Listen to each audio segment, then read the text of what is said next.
My name is Diana Lopez, and this is Medusa's Awakening Podcast.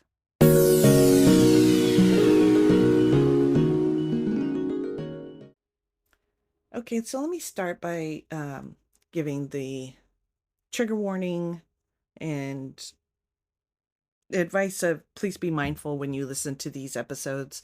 We are going to be talking about a lot of heavy things, things especially surrounding violence, sexual violence, a lot of it to deal with kids. So if you have a lot of childhood trauma, please be mindful of how your triggers might show up for you or how these conversations might lead to probably some uneasy feelings. And if you don't already have a set of tools on how to bring yourself down or manage those, you can easily find some breathing techniques that could be useful.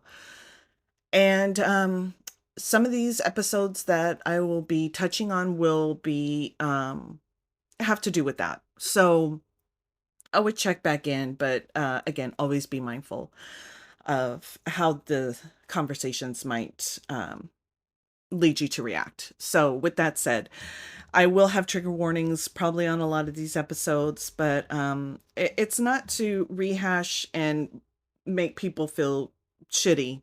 Um, what my hope is here is that this will instill some kind of hope in healing and what we've experienced growing up and what kind of traumas we continue to experience if we don't move out of that cycle. So with that said, let's get into it.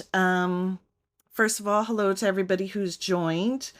If you are somebody that I don't know, welcome, and I appreciate you checking us out. And for those of the listeners who are my friends, I hope that you will become regular listeners. I know you probably get enough of me talking in your ear every day. Anyways, so thank you for coming on and joining. I appreciate your support. Um, so first of all, why Medusa, right? The podcast is called Medusa's Awakening. I'm going to assume that the majority of us have heard the story about Medusa. But what some of you may not realize is the story of Medusa is since become rewritten. So, we're going to touch on both. So the original tale is that Medusa was Athena's priestess. She was very beautiful. And after having an affair with Poseidon, Athena punished her by turning her into this ugly monster, right?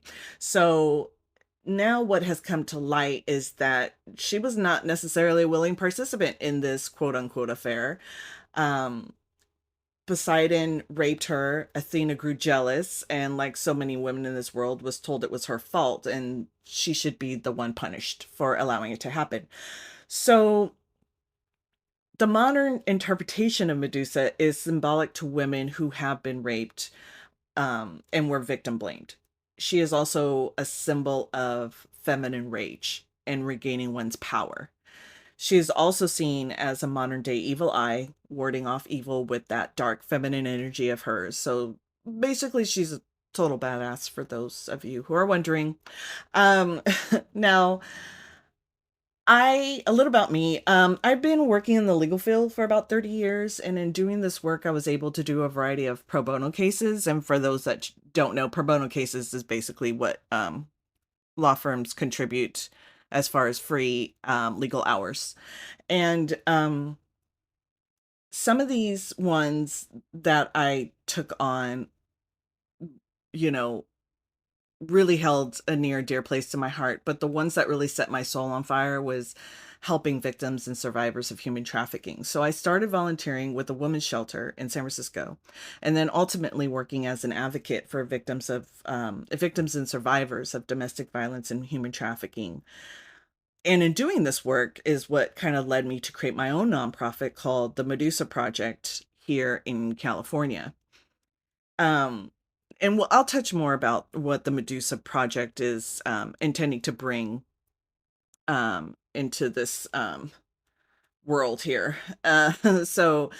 So now, fast forward, I'm feeling like, well, one, I feel like I have a lot of shit to say, and not a lot of opportunities have come forth to put me on podcasts. So I just decided to create my own, and hoping somebody will be out there listening. So my vision for this podcast is kind of to talk about things that actually matter and that affect us. But not only us, but like our youth and how that transfers over into the health and well-being of our communities at hand. So when I started this nonprofit, my hope was to be able to get out and discuss human trafficking in schools. And along with kind of what traffickers look for in victims is kind of a sense of, you know, one, they know who to pick on. Two, they use everybody's vulnerability to their benefit. So, in doing so, the topics that I wanted to discuss in schools was not only something about what traffickers look for and what human trafficking actually looks like and things like that, which is all very important, but it's also very important to instill some mental health initiatives in that. And when I talk about mental health initiatives, I mean like, how do you self-love? How do you self-care? How do you how do you go into a relationship knowing that you have all these issues and didn't even try to work on yourself or don't know that you should be working on yourself because nobody's teaching you these things. Nobody taught me. So here I am, a bunch of years later. And yes, I am a Gen Xer, so don't come for me. We have a lot of issues, okay? We're doing our best out here. We had no guidance. So finding healing and finding this guidance has kind of led me to want to talk to these kids about, hey, let me just give you the answers to this test, because um I want to I want to help you. I want to help you succeed. And when nobody is talking about teaching kids how to succeed in life, um it's a crutch. It becomes kind of a form of um not being able to move forward. And those are a lot of the topics that I really want to discuss on this show and, also in the classrooms. Um So just know too that a lot of these topics aren't necessarily going to be on human trafficking. They're going to be on a wide range of topics.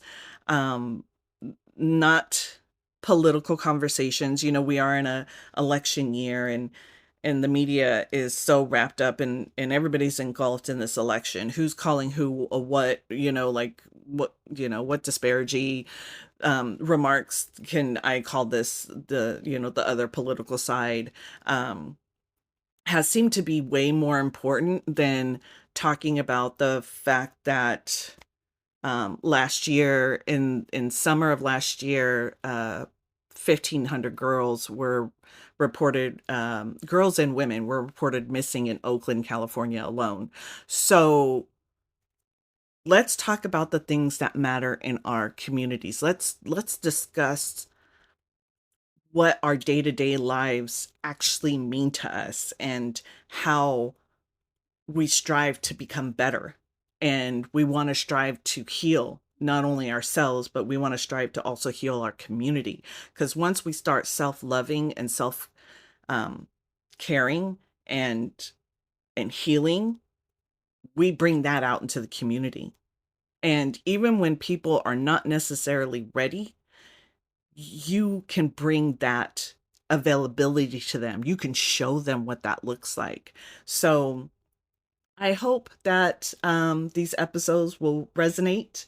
And my hope is that some of this will bring some perspective to a lot of perception that is out there.